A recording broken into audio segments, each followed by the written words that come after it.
Tamil Photoshop kit சேனலுக்கு உங்களை அன்புடன் வரவேற்கிறேன். இன்றைக்கி நம்ம பார்க்க போகிற டாபிக் என்னென்னா, நம்ம ஃபோட்டோஷாப்பில் நிறைய வெர்ஷன்களை உபயோகப்படுத்தி இருப்போம். குறிப்பாக சொல்லப்போனால் CS3, CS5, CS6 இதெல்லாம் நம்ம தொடர்ந்து யூஸ் பண்ணியிருப்போம். அதுக்கு பிறகு CC வந்துச்சு. CC நம்ம யூஸ் பண்ண ஆரம்பித்தோம்.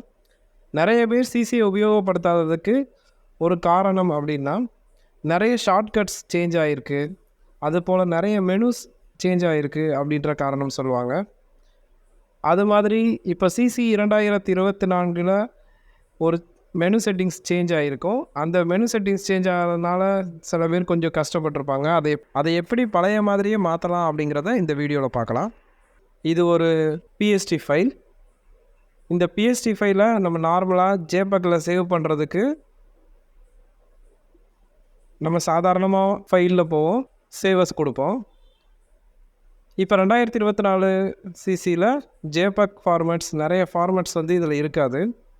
மொத்தமே 4 ஃபார்மேட் மட்டும் தான் கொடுத்துருக்காங்க.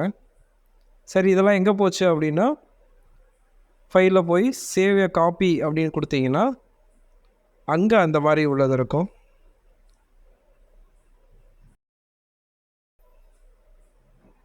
இதை எப்படி நம்ம பழைய முறையில் செய்யக்கூடிய சேவஸ்லேயே கொண்டு வரலாம் அப்படின்னா, ரொம்ப சிம்பிள். எடிட்டில் போய்க்கோங்க. ப்ரெஃபரன்ஸில் ஃபைல் ஹேண்ட்லிங் அப்படின்ற இந்த மெனுவை கிளிக் பண்ணிக்கோங்க.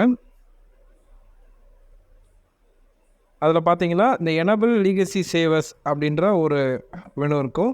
அந்த டிக் பண்ணிக்கோங்க. அப்புறம் ஓகே கொடுத்துக்கோங்க. இப்போ போய் ஃபைலில் போய் சேவஸ் கொடுத்து பார்த்தீங்கன்னா, ஏற்கனவே நமக்கு பழைய ஃபோட்டோஷாப்புகளில் இருக்கக்கூடிய மாதிரியே இங்கேயே இருக்கும். தாராளமாக அது போலயே இங்கே உபயோகப்படுத்திக்கலாம். இது போன்ற ஃபோட்டோஷாப் டிப்ஸ் வீடியோக்களை தொடர்ந்து காண தமிழ் ஃபோட்டோஷாப் கிட் சேனலை சப்ஸ்கிரைப் செய்து கொள்ளுங்கள். நன்றி.